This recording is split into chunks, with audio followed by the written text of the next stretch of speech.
Saudari dan saudara yang terkasih, ada seorang bapa yang dengan bangga cerita kepada saya bahwa dia bersyukur, berterima kasih bahwa dia tidak salah pilih agama. Dia merasa menjadi seorang pengikut Yesus itu menenteramkan, membahagiakan, mensukseskan hidupnya. Dia merasa bahwa doanya seringkali didengarkan, dikabulkan oleh Tuhan. Tuhan sayang kepadanya. Dia juga merasa bahwa dia diterima oleh masyarakat di sekitarnya, oleh keluarga sendiri, oleh karyawan-karyawati, oleh tetangga, masyarakat. Dia betah, nggak salah pilih. Agama Katolik paling cocok bagi saya. Kemudian saya tanya kepada dia, Pak, apakah Bapak suka diejek, suka dipersalahkan, suka menderita, suka dihina gara-gara Bapak menghayati Injil Sabda Tuhan dengan serius dan benar? Nggak pernah, kata dia. Nggak pernah. Saya belum pernah merasa bahwa orang membenci saya, orang itu menghina saya. Tidak, semua orang menghargai saya. Kemudian muncul suatu pertanyaan dalam diri saya. Bagaimana dengan Rasul Paulus? Rasul Paulus itu mengatakan bahwa sengsara itulah bagian dari setiap orang yang secara serius mau menghayati Sabda Tuhan Injil. Dunia pada dasarnya menolak Injil dan Sabda Tuhan. Yesus itu disalibkan. Bukan dikagumi oleh dunia, disalibkan. Salibkanlah dia.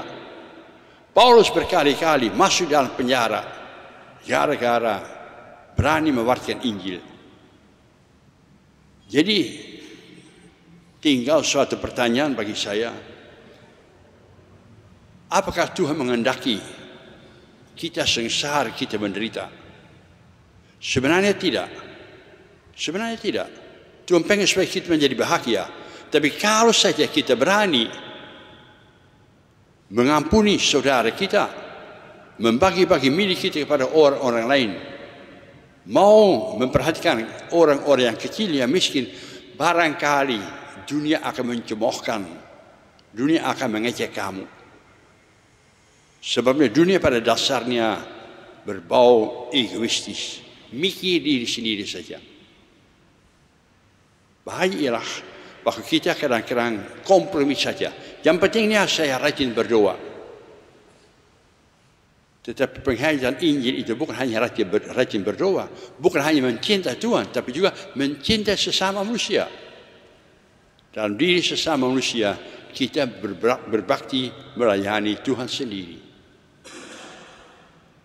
Maka itu risiko bahwa perintah utama mencintai Tuhan Allah dikaitkan dengan perintah yang kedua, mencintai sesama manusia. Mencintai Tuhan barangkali masih gampang, tapi untuk berbuat baik kepada sesama manusia, lebih-lebih mereka yang menjadi musuh kita, lebih mereka yang menjadi miskin, itu adalah susah. Dan di situ letaknya penyangkal diri, di situ letaknya kerelaan kita untuk berkorban. Perintah yang Tuhan hari ini berikan kepada kita, cintailah Tuhan Allah dan sayangilah sesama manusia. Itu ibarat suatu lembaran kertas wang. Pada sebelah sini tertulis cintailah Tuhan Allah, sebelah sini tertulis cintai sesama manusia. Nggak mungkin lepas satu sama lain. Nggak mungkin. Cukup berdoa, rajin berkorban, rajin untuk ikut misa, tapi tidak peduli pada sesama manusia. Tak mungkin juga mencintai sesama manusia kalau tidak mendapat kekuatan dari Allah, panggilan khusus. Semoga saja kita berani, tekun, tanpa ragu-ragu dan penuh semangat mewartakan Injil, menghayati Injil, berbuat seperti Yesus kepada sesama manusia, kepada Allah. Dan Dia akan memberikan kepada kita ganjaran hidup abadi. Semoga kita berani berbuat demikian. Semoga demikian.